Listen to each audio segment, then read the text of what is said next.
So I had a very interesting experience at my church because it is Mother's Day. It is currently almost a June. It is. I'm so intelligent. I swear.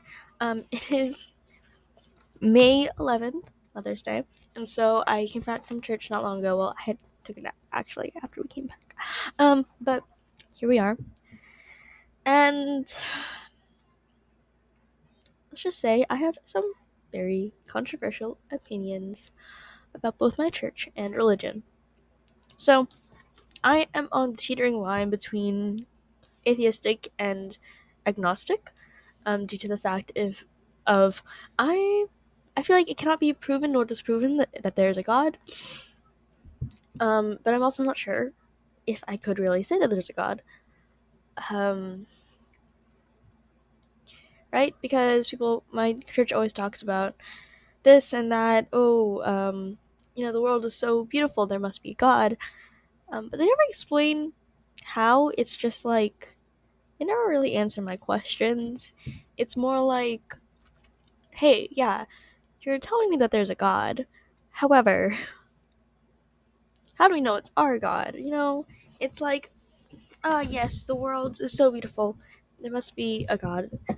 How do we know it's our God? And it's like, well, because there's a God. What other God can make all this? And I'm like, okay, well, you think it's a singular God. I feel like, it's possible that multiple gods made this world, or a singular God made this world, or, there's a big possibility.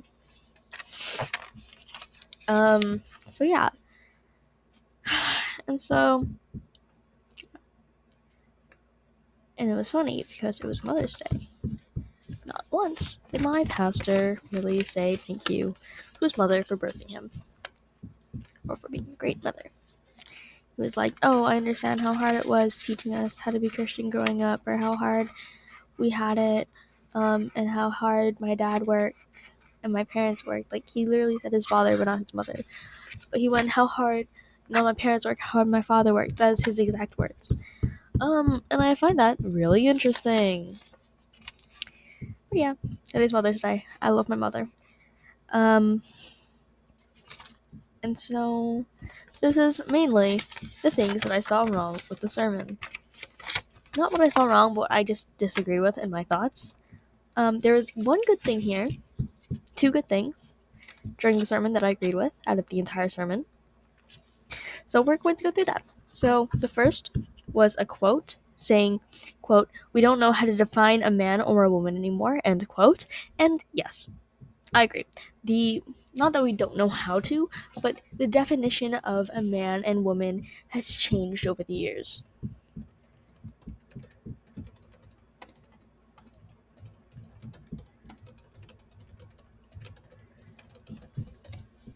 And this is due to us learning more about ourselves, us learning more about our bodies, about our minds, how the human mind works.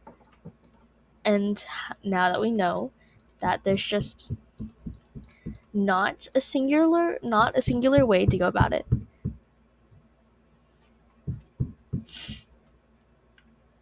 Right?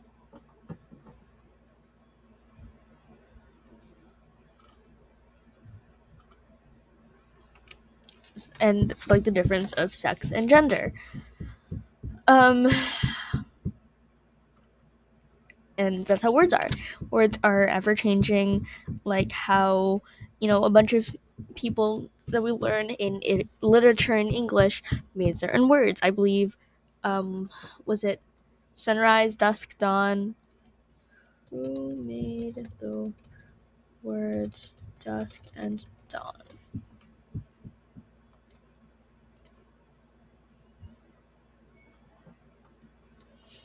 I forget. There's certain words that I know was made by, I think it was either Edgar Allan Poe or Shakespeare, that I learned about in my freshman year of high school, actually.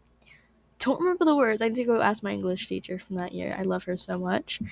Um, but yeah, I the the words are ever changing, and there's not one singular definition for one word, because we are learning things every day about ourselves, our minds, our bodies, our identities, and so forth. And so that is my thoughts on that. Him saying that we don't know how to define a man or woman. How is man or woman defined now? Well, they're now more inclusive.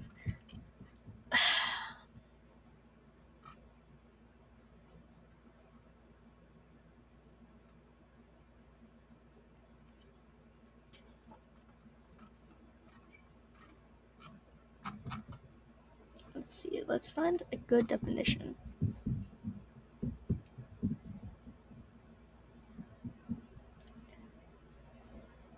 The new definition is an adult who lives and identifies as female, right? And a man should be the exact opposite, saying an adult who lives and identifies as a man or a man. Um, right? That's just how it is. Um, and he says that because the word defined man or woman is because, and I didn't quote this exactly, but it's because our views have been changed through westernization. And yes, that is completely true, right? A lot of views and a lot of things have been changed due to westernization because of Western pop culture, but that is both included for the way we think and for the way Christianity is, because we have to remember that what you were teaching is your interpretation, and how I'm interpreting what you are saying is probably way different than what you meant to put out, right? Because what you're putting out, you're probably thinking you are doing the best job you can to teach everyone about God and Jesus. What I'm interpreting as is you hating on everyone else who is not a Christian and who you do not agree with. That's what it seems like. And so, right? And I feel like that's really important to remember, because I'm interpreting what he's preaching differently than how others are interpreting it. He's preaching how he interpreted the Bible.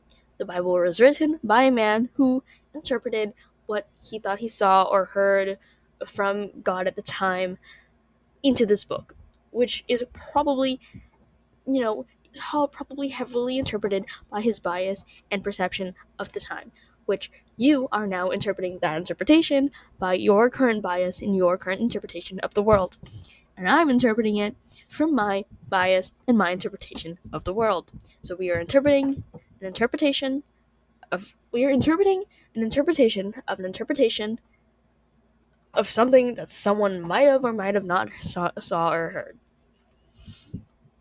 And so another quote is, quote, "For a long time, the center of the world was the church. The church was at the center of it all," end quote. And he was complaining about how it's no longer like that.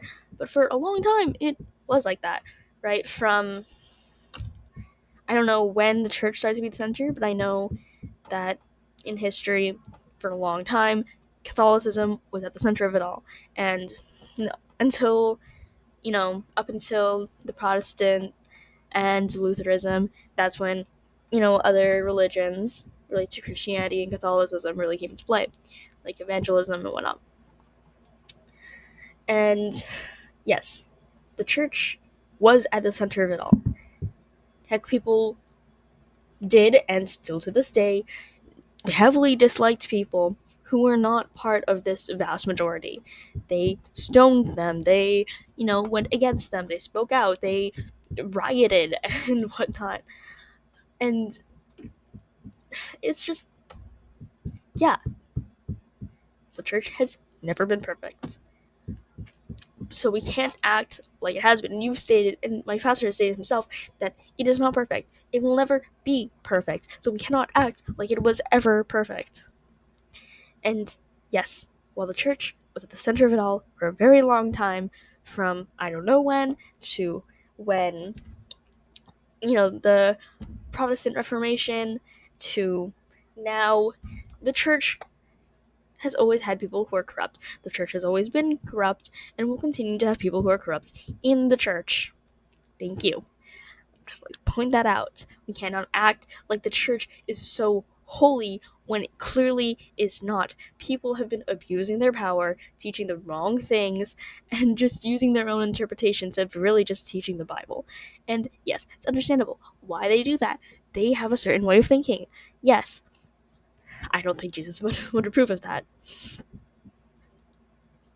I honestly feel like if Jesus was still here, he would have a lot of things to say. Um, he believes in the good of us all and not for his immediate family and friends. And it's a great point that someone made that both both sides of the U.S. political bar, we have the leftists, we have the rights. Um, both radicals are terrible, just as terrible as the other.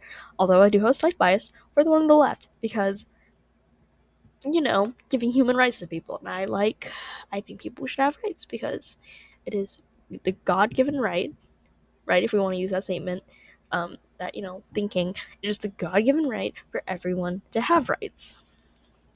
Now, it's not impossible for these two sides to get together, any more intermediate, right? The one on the right believes more in their immediate family and friends and what is right for them, for their little circle.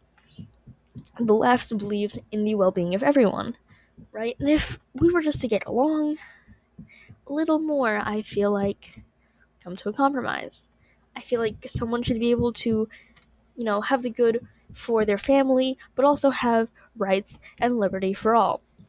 And that's just what I'm thinking here.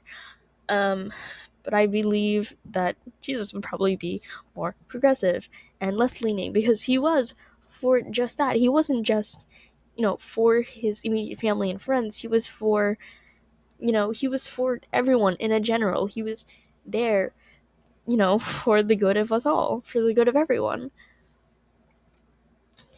And another quote that my pastor said was, quote unquote, quote, Christianity has always been opposed. There's dot dot dot. There's a dark cloud dot dot dot. The Christianity dot dot dot has taught dot dot dot has always been of easy beliefism. And yeah, sure. There was a certain time where it was heavily opposed.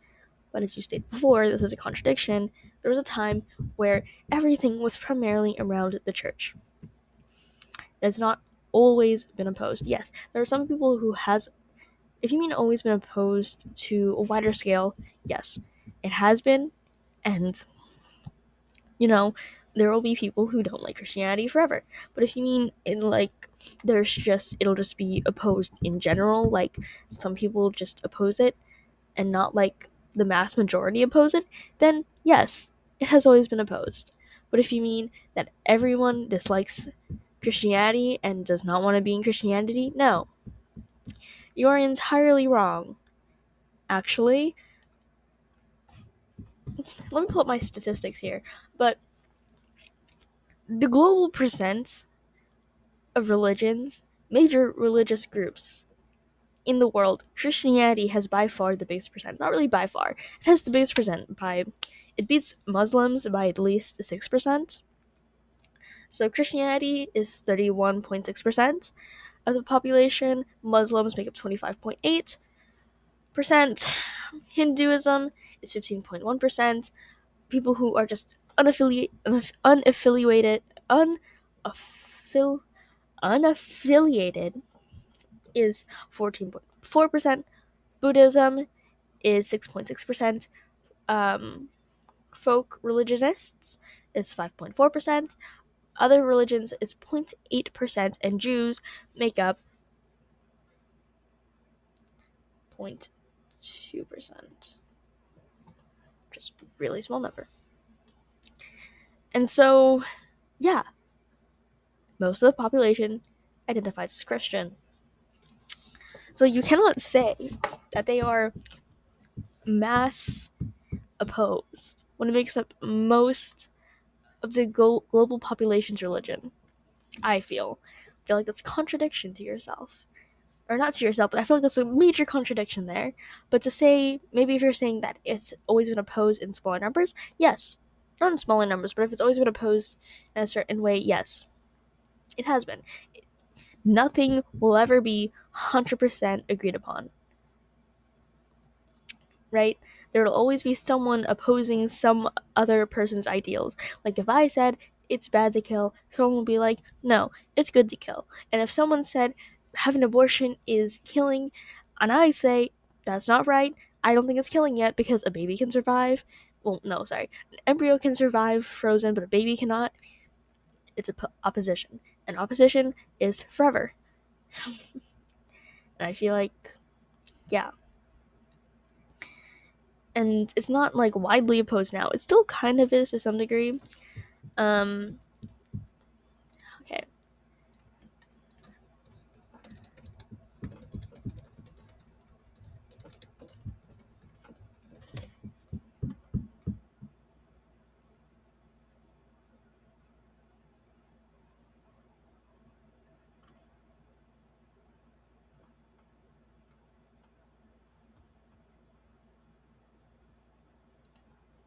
We're going to read a little thing I found. Deconstructing Hypocrisy, the Opposition to Christianity. Okay.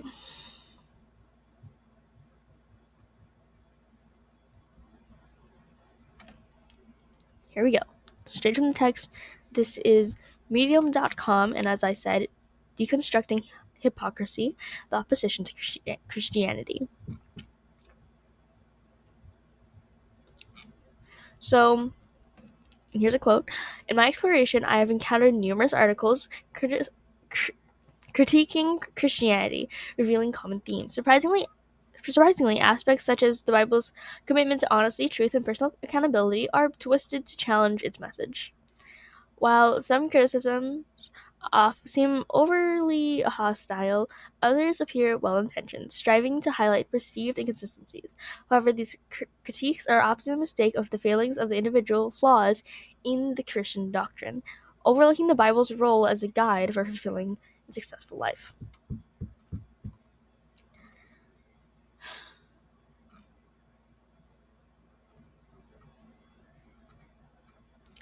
Misconception of biblical authority over all people.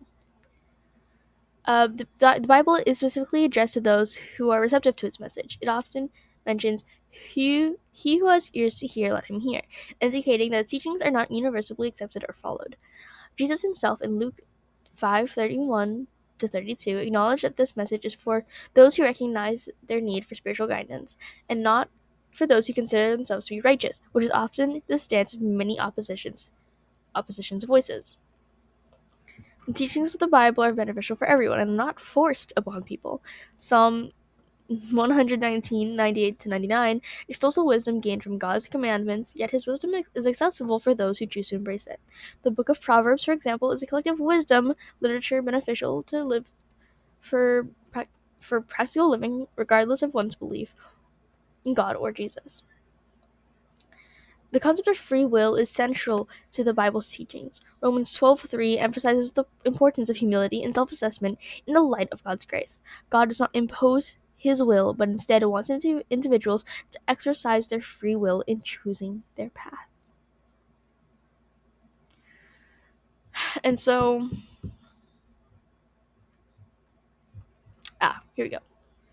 Wait, hold on. But yeah, basically, hold on. I want to read these highlighted parts, sorry. However, such criticisms, hold on. One major point of contention in the portrayal of God's commands, especially those involving deconstruction of entire nations, these commands are frequently cited to depict God as a tyrannical or as a condoning murder. However, such criticisms often ignore the broader context. For instance, there were generations of warnings given to these nations before. Okay, I don't care about this part. But anyways, I'm thinking more like the misconceptions of like. This honestly was like okay.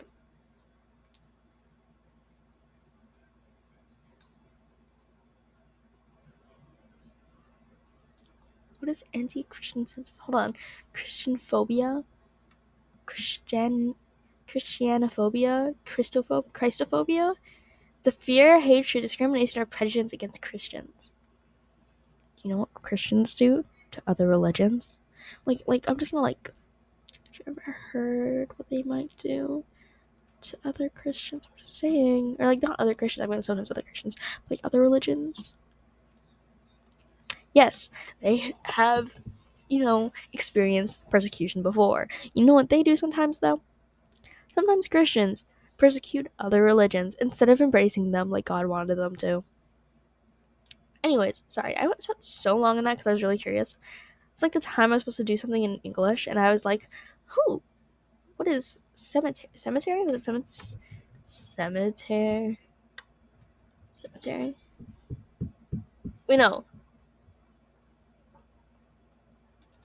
Ce- Centenary? Hold on.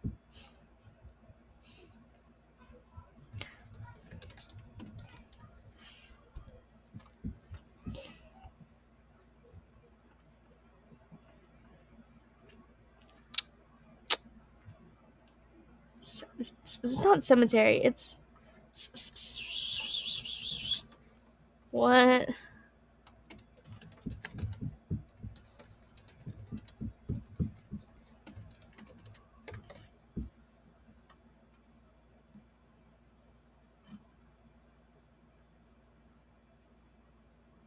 Seminary, not cemetery. So sorry. But yeah, anyways.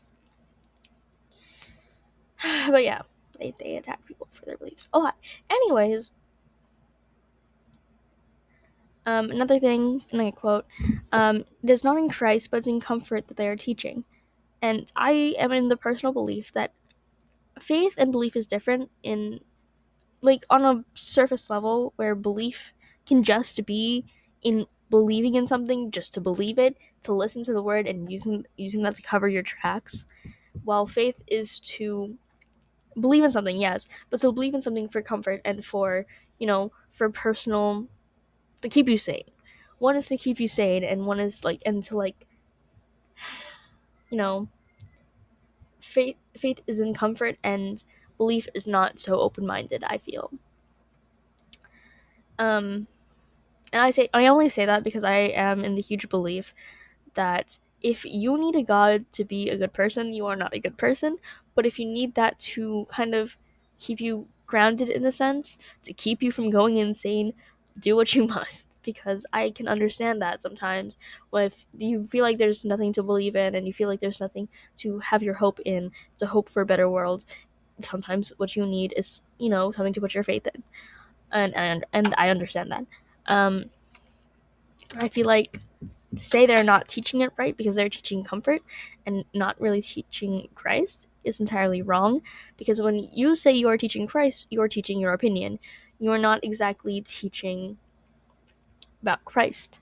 You're teaching everyone what they want to hear, and you're teaching them fear in what they should or shouldn't believe. And that's what I believe, because that is the way. By you, I'm talking to my pastor here. He's not going to see this, but that's just how I feel about his teachings. Because sometimes he'll take my questions and be like, actually, you shouldn't question the Lord at all. Which will bring me to a point in the future. But, anyways, there was one part I did agree with, surprisingly, and it was that he was encouraging open communication and talking about personal issues, and he said that was a good thing to do to grow our belief in faith. And I think that's good. I think that's a point to him. That is one thing that I finally agree with, because a lot of the time I do not believe in anything he's saying, clearly. Um, and so I thought that was really good that he was saying that, because, of the stigma that men need to act a certain way and not talk about their feelings, and women just act a certain way and not talk about their feelings, and it's just crazy. So I feel like it's good that he was encouraging in that. Um, However, the next few quotes I don't agree with, because I want you to keep in mind that the entire audience of the church, is very old people who are quite literally on the verge of death. Um, there's a few parents, not that much, maybe like 2, 3 families, and children, like young children. So we have like the elderly who are in their 80s, 90s. We have the parents in their 30s to 40s. Um, and we have the children, which consists of 5-year-olds to who's the oldest person? I guess it'd be my cousin, um, who is 16, 17 soon, but 16. Um, and what he is teaching us, and I quote, "There's a special glory to submitting to the Lord and to your husbands," which isn't entirely bad until you go further down. But I'll just go down to that already, actually. And he quotes, "Some women put themselves in the back seat of others' dreams, while other women think that fulfillment will come from work, independence, and power. But that's not it." Basically saying, you will not be fulfilled by having independence. You will be fulfilled by serving your husbands and serving the Lord and teaching your kid about Christ. Which it could be true, but there is fulfillment and satisfaction in life and having a life and being able to live that life. And then another quote, not to make out, it's not about making their own rules, but to only but to go only with our God-given rules as fathers, mothers, and our commitment to one another. So basically, he likes to say that their primary job is either a man or a woman is to be a mother or father and spread the belief of the Lord. And there's no other worth of living, actually. Um, and he goes on to say that as a parent, that they need to compete with schools, friends, their passions, what they're teaching in schools, because apparently, they are very not pro God. Social medias and their opinions, um, that'll tell them that left is right and up is down. And he likes talking down to people a lot. I'll just say that. Doesn't sound very holy of you. I'm just saying. I'm not looking down on him. It's just I have very much disagreeing opinions. Um, Sounds like he's talking down, really. Schools are important. The first thing when they target when they're doing something is they target the schools. They try to cut funding, and that sucks because kids need education. Because education is a powerful tool, and without it, what do we have? Without education, it is dangerous, and we can end up in situations where Trump is our president. I mean, sorry, what? Who said that? Anyways, but yeah, it's good to have differing opinions. In my mind, whether that be the opposite of mine or someone who adds to my opinion. But I feel like it is important to have that difference so we can learn from one another. That's the entire point of living. If everyone has the same thoughts, which will never happen because everyone has their own way of thinking, if everyone thought the same way, it would be the end of the world. Whether it be good or bad, it would mean the end of the world because that means we are no longer human. That was my reference.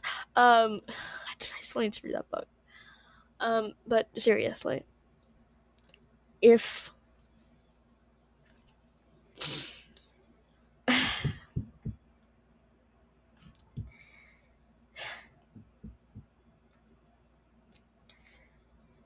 if everyone thought the same way about everything, there's no way we'd be human anymore because things that'll never change, or things that'll always stay the same that'll happen in this world change. Opposition, death, and taxes. My dad taught me that quote. My dad will normally only say change, death, and taxes, but I'm going to add one more, and that'll be opposition. Because there'll always be someone with an opposing view from you. And if there's no one with an opposing view from you, that either means we did something great, or the world is going to die. Um, there needs to be at least one person who has a different view.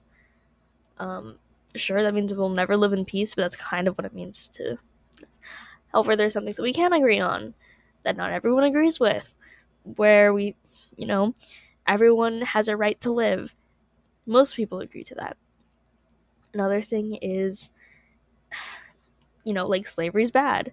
Yes, some rednecks don't agree with that though, but those are crazy white people. Um, so it's just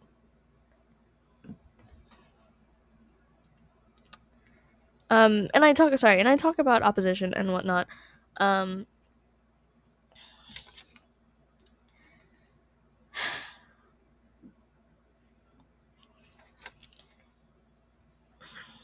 it's just I feel like we spread so much hate, and we can't really be complaining about being attacked and being opposed when we do the exact same thing, and Jesus did not do that. Like the story of Zacchaeus and the Gospel of Luke 19:1 to 10.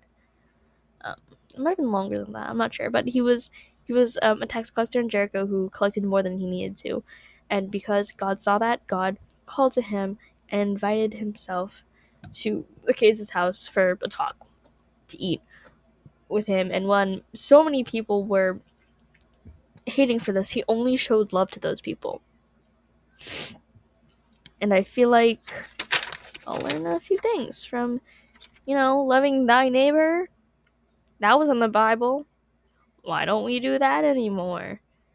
Did us, not following Western pop culture cause that? Because I thought the Bible didn't go through that. Just saying.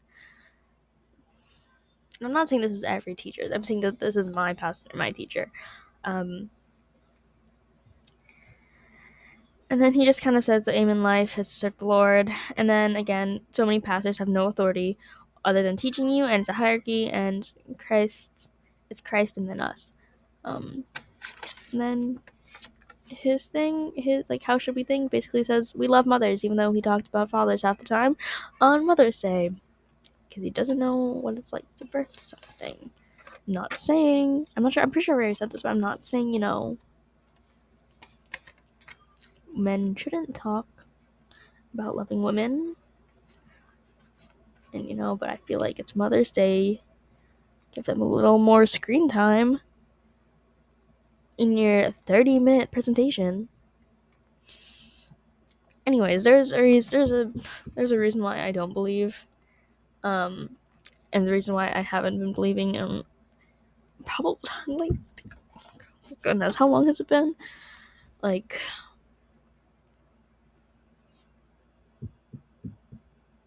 5 years already. Um and the reason I don't believe is just because, and it's not just because, he didn't save me when I needed the help, right? I found out that I had to save myself. I needed to be there for myself to save myself. It is not something I could just pray for and it would happen. It took years for me to even fix part of that. And it's not entirely a lie, but that's not the full truth. Because when thinking about when I did believe, I was probably the most depressed. I wouldn't say depressed because I'm not really, because I'm not diagnosed with depression, but I was at my worst. Because I would always think about, if we were thinking why we live, saying that there's no point but for him, my only worth is to worship him. It just makes me feel terrible, and it makes me feel like there's no point in dying because there's so many people who worship him. Why would my death matter, right? And people are like, oh, he needs you. Like, bitch, he has like 13.1% or 31.6% of the world being his bitches. Okay, they don't. You know what I mean? And it kind of feels like it gives life no meaning. Like there's no difference, and to tell me not to think and to follow him without question, I feel like it's pointless. I think, like I said, I believe I was like at my worst when I did believe in him, and to believe those lies and hatred that they'd often teach in my church, covered up by religion, and just to tell me to completely obey, sit back and stay silent, I don't believe it. every child counts until they're different. They're given unconditional love until, you know, until someone doesn't understand. Then suddenly it is conditional. Suddenly it's not love thy neighbor. Suddenly it's not love one another as you have loved yourself. There's an extent to their love.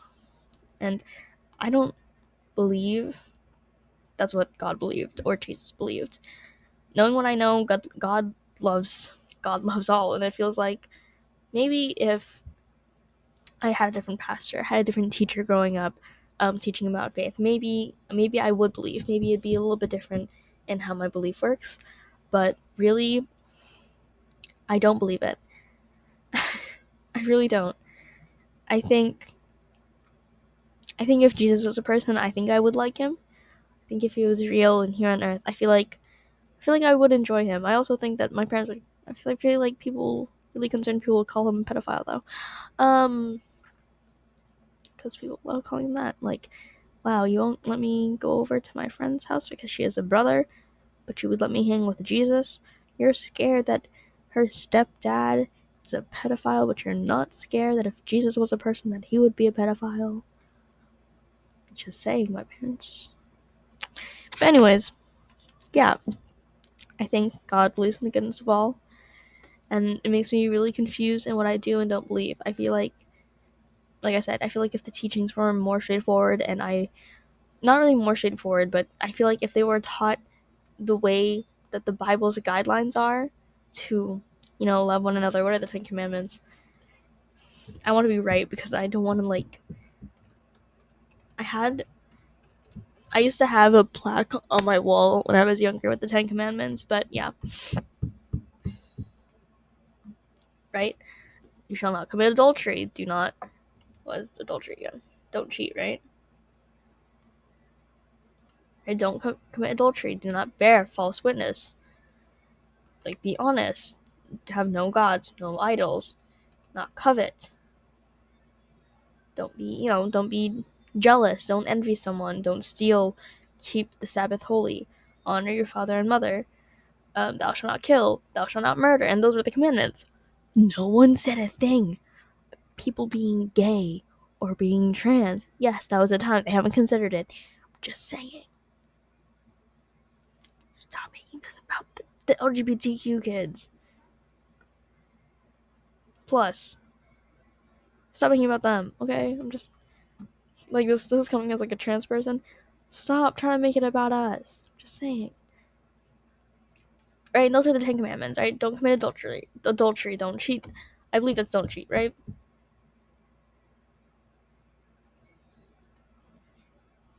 Right? Don't cheat, don't steal, honor your parents, don't lie, be honest, keep the Sabbath holy. I don't know what that entails though. Yeah, basically take a day to rest, to worship. Don't kill, don't kill and don't murder, the same thing. Hold on. Okay, here we go. Jesus of Christ of Church of Jesus Christ.org. Here are the 10 Commandments, okay? Don't have it. Do not have other gods before me. Do not. Oh, basically, don't have an idol. Do not take the name of the Lord in vain. Keep the Sabbath day holy. Go to church. Rest up. Honor your parents. Do not kill. Do not commit adultery and cheat. Do not steal. Do not be honest, basically, and don't covet. And that's what the 10 Commandments are. Um, so yeah,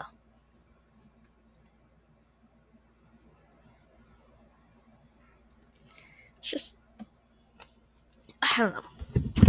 I feel like there's a lot of things you could believe and a lot of things you don't believe, and I feel like I said before, I feel like if Jesus was a real person now, I think he would teach it a lot better, and I feel like he'd be more accepting of everyone and welcome people with open arms, just like he did with Zacchaeus, where he kind of went to him with open arms, and they followed him not because they were preaching hate and rhetoric against others, hate and rhetoric, but because because he was kind, because he showed God through himself. And that's what the entire point of Christianity is. It is not about putting others down and hating on others and saying you are not doing it right. Right? It's saying, I mean, maybe it is saying you're not doing it right, but not like the way that you are. It's like, hey, I know you're in a tough place right now, but if you ever, you know, there, God has helped me and helped so many others, so he could help you. It's not you're doing it wrong and you need to search for God. It is welcoming people with open arms and keeping them in your life no matter how much you disagree with them. Me and family politics. I mean, what? I'm kidding. That's a joke, kind of. But you know what I mean. I feel like I would believe a lot more in Jesus, in God, in any other religion if that's how they taught it. You know? Just to be a good person. That's what it means. But to be a Christian is to be a good person. But to be a good person doesn't mean you have to be Christian. Because if you need a God to be a Christian, or not be a Christian, sorry, to be a good person, you are not a good Christian. So, yeah. That is just my side of the one sided conversation. But yeah, what can I do?